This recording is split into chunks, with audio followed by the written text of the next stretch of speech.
Namaskar. Welcome to Prakash on Basics. I'm Prakash Zog, and we've been talking of Vedanta and its different schools. As I told you last time, there were other acharyas that interpreted the Prasthanatraya differently, leading to a variety of schools of Vedanta other than the ones that we talked of. Uh, Basically, uh, Brahma, Jeev, and Jagat. What is their nature and what is their interrelationship? It is this that decided on the different approaches by the different schools, and it resulted into the variety of schools that we talk of. Between the first one we talked of, which was Advait, and Dvait, that is dualism, which are two extreme views. There is Ramanujacharya's Vishisht Adwait, known as qualified non-dualism, which lies between the two of them. Since that is also a very popular sect and a branch of Vedanta, let us look at its basic concepts and the contributions of the great Acharya, Ramanujacharya. Um, he, of course, was the uh, prime proponent of this Vishisht Adwait. Uh, he was born in South India in uh, Sri Perambadur uh, around 11th century AD.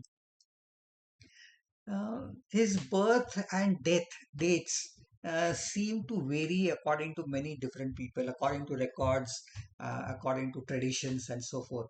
It's somewhere between uh, 1017, uh, that's his birth, and 1137 is when he passed away.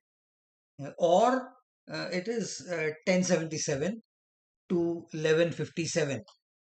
If you look at the numbers, the first one talks of an age of 120 years, and the second possibility gives us an age of around 80 years.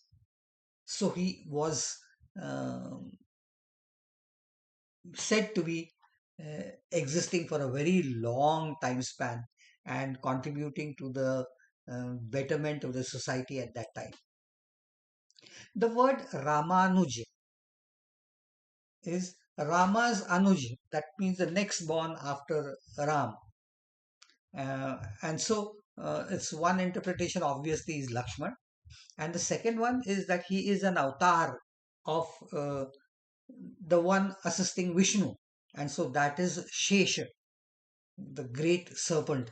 Uh, so he is Shesha's avatar or treated as Lakshman's avatar. His parents were Keshav Somayaji, and mother obviously was Kantimati Devi. They were both staunch Vaishnavites, uh, as was the trend at that time.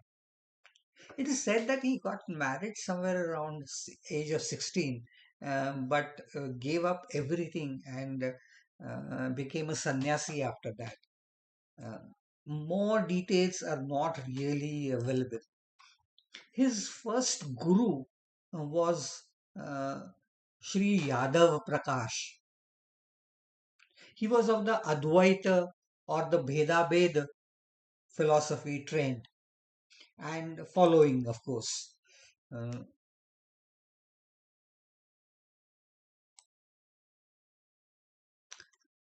Ramanuja's queries and inquiries became a bit too difficult for his guru, so they had difference of opinions, um, and so Ramanuja then came under the influence of Alvar saints mm, um, Yamunacharya, and Mahapurna, sometimes referred to as Goshtipurna also. These were all strong Vaishnavites, and so their influence in terms of bhakti also influenced him to a very large extent. Um, Ramanujacharya himself was a great scholar, uh, a social reformer, and a staunch proponent of the bhakti movement throughout South India.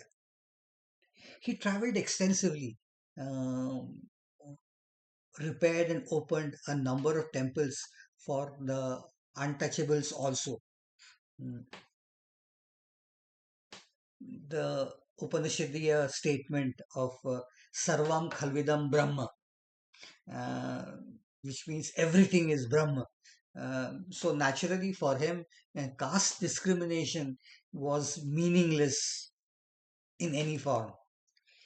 Mm, He obviously wrote commentaries on the Prasthantraya, that is the Bhagavad Gita and the Upanishads and the Brahma Sutra, and so was referred to as Acharya. Shri Bhashya was his major work. He wrote a total of nine other literary works, which included Vedanta Deep and Vedanta Sar, which are still followed by a lot of people even today.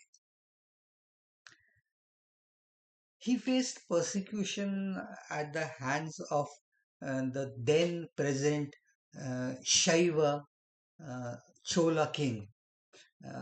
So he migrated into a neighboring country, which was the Hoysala kingdom. But when his original kingdom's king passed away, he returned back to his hometown. He was known as Yatiraj, the Lord of the saints.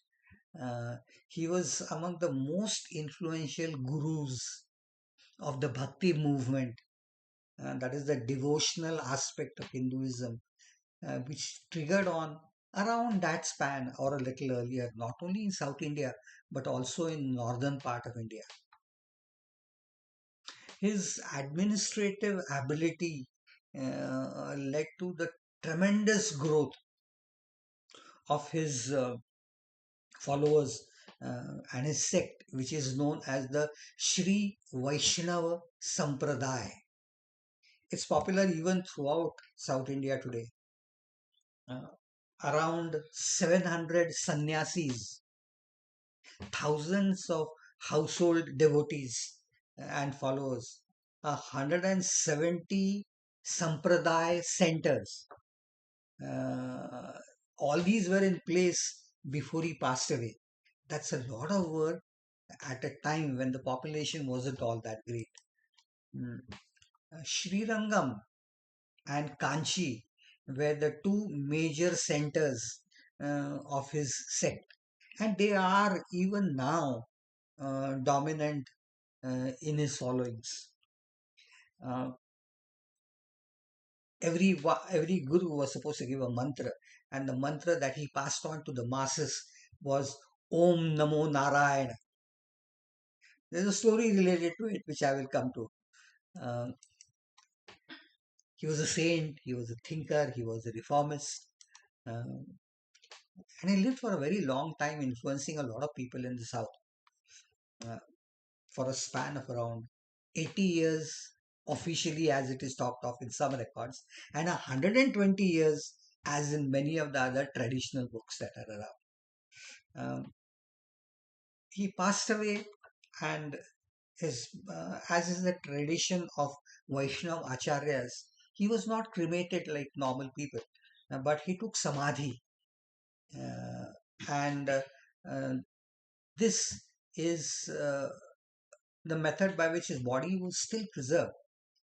In Sri Rangam, in the Ranganath Swami temple, which is a very big temple complex, there is a section which is known as the Thirumani, where or Ramanujar Sannadi, That is a location where his body is being preserved in a special form behind an idol that is in front.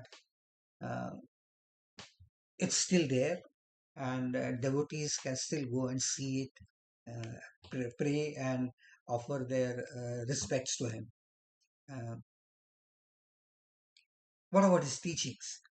Uh, in his book, the Shri Bhashya, which is obviously a commentary on the Brahma Sutras, Ramanuja rejects quite a bit of ideas that were proposed by Shankaracharya.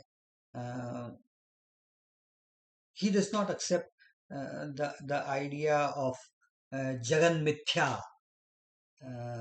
as proposed by Shankar. According to him, Jagat, that is all life and everything, all the universe around us, is real, Satya.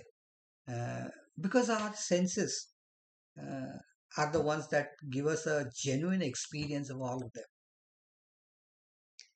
Though he opposed quite a few ideas of Shankaracharya, he accepted some of the Advaita concepts, uh, but he modified them and evolved some of them. And this led to his Vishisht Adwaita philosophy, which is qualified non dualism, as some people call it. He was a Pakka Vaishnavite. So, according to him, uh, Nirguna Brahma, that is attributeless form of the supreme authority, as we discussed long back, uh, was not all that valid. According to him, it was Narayana, that is the form of Vishnu with all its glory and attributes, Sarva Guna Sampanna as it is known. So for him, Narayana or Vishnu was the prime deity and the lord of everything.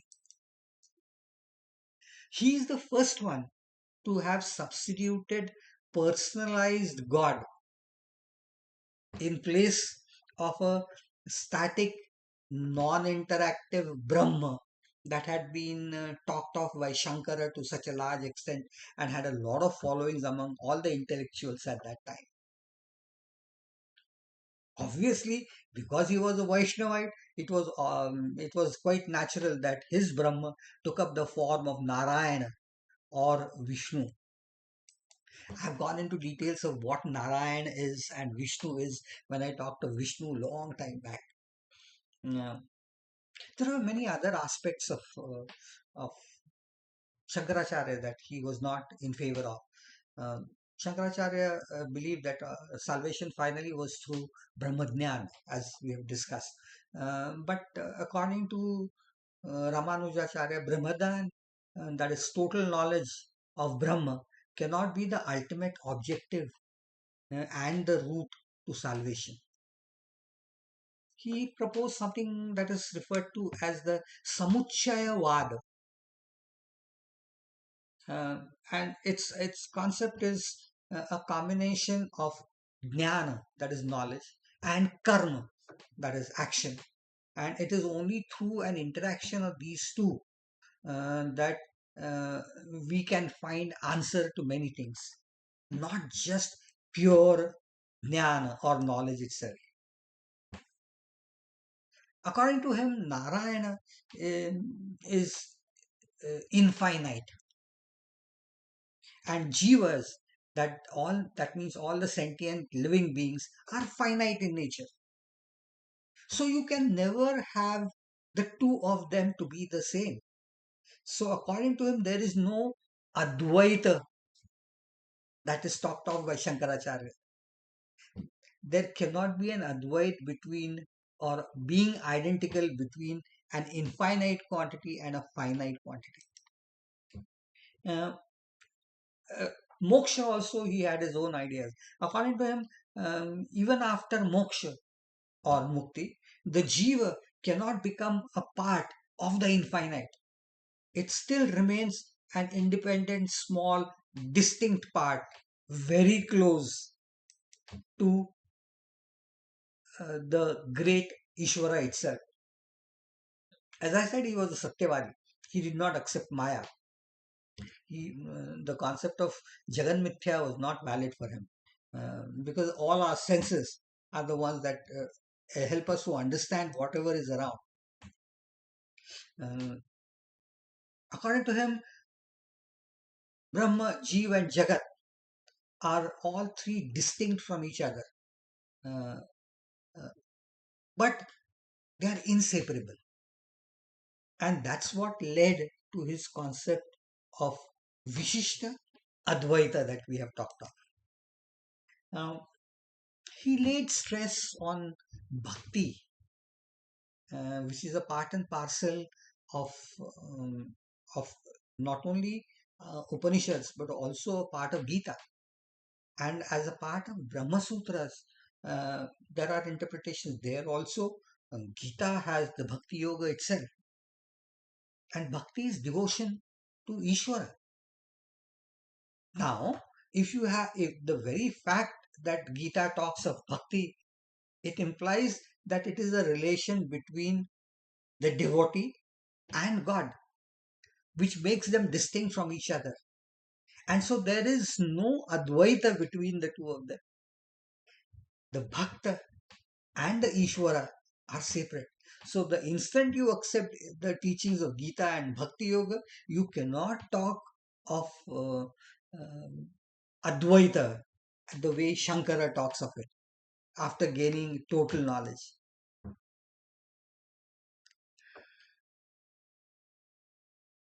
The basic concepts of this Vishishta Advaita, how they are not distinct, is something that we need to go into details a little more later on.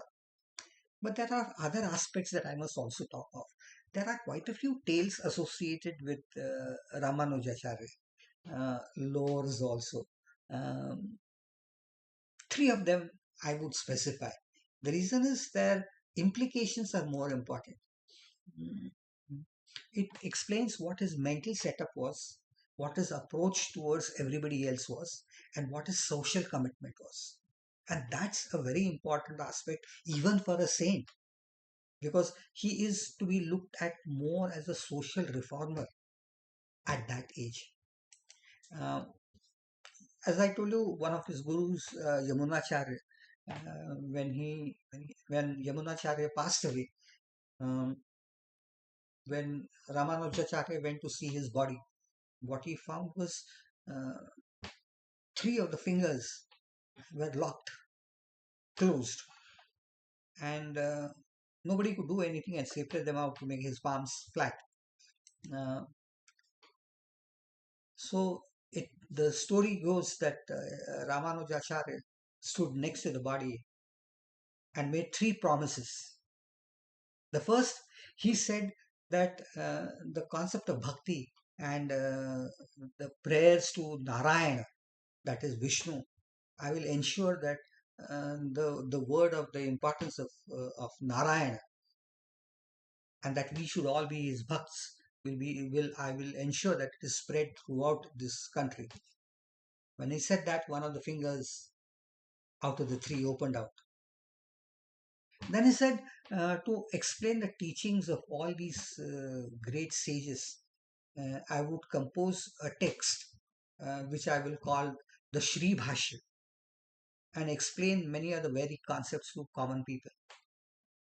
And the second finger that had been closed also opened out. And then he said, the great sage Parashara had written the Vishnu Puran to explain the greatness of Lord Vishnu to common people. In his memory, I shall name a important disciple in his name. When he said that, the third finger also opened out. And so uh, everybody accepted his greatness, and his followers grew, and his idea of trying to spread Vaishnavism to a very effective manner using bhakti gained popularity among the common people. That's one more story. And this deals with uh, his other guru. Uh, you know, every sage is supposed to, or every committed person is supposed to have a mantra for himself. And he went to Goshtipurna Maharaj to request for a mantra for himself. And he said, no, no, you come tomorrow. So he went again the next day, and again he was sent back. He kept on persisting. He went there for 18 days. And on the 18th day, the Guru said, okay, you are committed. So I will give you a mantra that's extremely secret, and it's the route to salvation for everybody. It's a very secret mantra. And he gave him the mantra, uh, Om Namo Narayana. The instant Ramanuja heard this mantra, he bowed to his guru and went to the Gopura, that is the outer sanctum wall of the temple. Stood there outside and shouted out this mantra to all the other people who were around. Om Namo Narayana. And he said, this is what will bring salvation to all of you. His guru was extremely angry. He said, I gave this mantra to you as a secret, and so I curse you to go to hell. Ramanujacharya said, if this is going to be a salvation for thousands of people around me, I don't mind going to hell. And so it is obvious that it is the good of the common. Loka Kalyan, as it is known, was at his heart. The Guru, who realized the fallacy in scolding him, forgave him. And this became the mantra that he himself passed on, Ramanujacharya passed on to the common people. Om Namo Narayana. There's one more story, and that is equally interesting. Much later in his life, when he was very old, he had to go to the river to have bath and then come back again to his mata or his center. And so while going, he would take a support of a Brahmin disciple of his and go all the way up to the river, bathe himself, and while coming back, he would put his hand around the shoulders of a untouchable and help him bring Ramanujacharya back to the temple.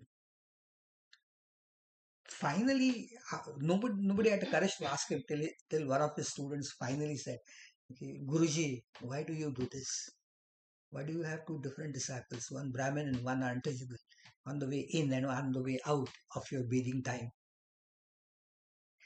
He said, I take the help of a Brahmin who is always keen on having a bath and cleaning himself.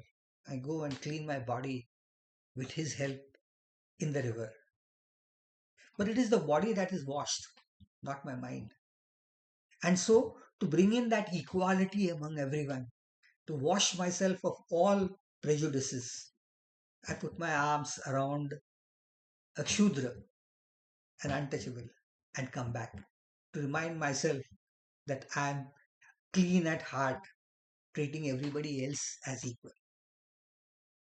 That shows his commitment to social equality, and that's a very important aspect. Um, he also revived temple worship and rituals to a large extent. Uh, the reason obviously was that people could then come and join in worship and practice and learn the religious activities, and that were to be practiced by people collectively and individually also. Um, he made temples centers of religious and community life where people could interact with each other and know the importance, realize the importance of each other. Uh, he broke down the barriers of caste and discrimination in religious practices. And that's a great contribution, a social contribution that he made. His role in reconciling Dvait and Advait, dualism and non dualism, is vital because he found out a median path which touched on both sides. That's very important. More than 1,000 years ago is when this great sage, Ramanujacharya, lived and tried to improve the society around him. To honor his great achievements, uh, a statue has been erected in the 1000th birth anniversary function that was celebrated. The statue is in very close to Hyderabad. Uh, it's the second largest statue in the world today. Statue of Equality, 216 feet or 66 meters in height. It was inaugurated by our beloved Prime Minister Modi ji on 5th of February 2022. And it's a reminder of the equality between the various castes and creeds that are part and parcel of Hinduism, and that all are equal in the eyes of the Lord.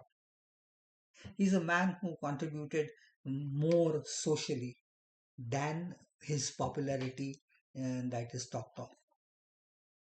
Uh, but his Vishisht Adwait philosophy itself is great. Uh, I've just touched on a few ideas. I'll repeat a few of them and then go into their details next time we meet. Uh, we'll look into the major concepts of them, of uh, qualified non-dualism. To be more precise, Vishisht Advaita. If you have liked whatever I have mentioned, share this information with your friends. Read about Ramanujacharya's works, see and notice his contributions, and behave nicely to every human that is around you. Till we meet again next time to go into more details.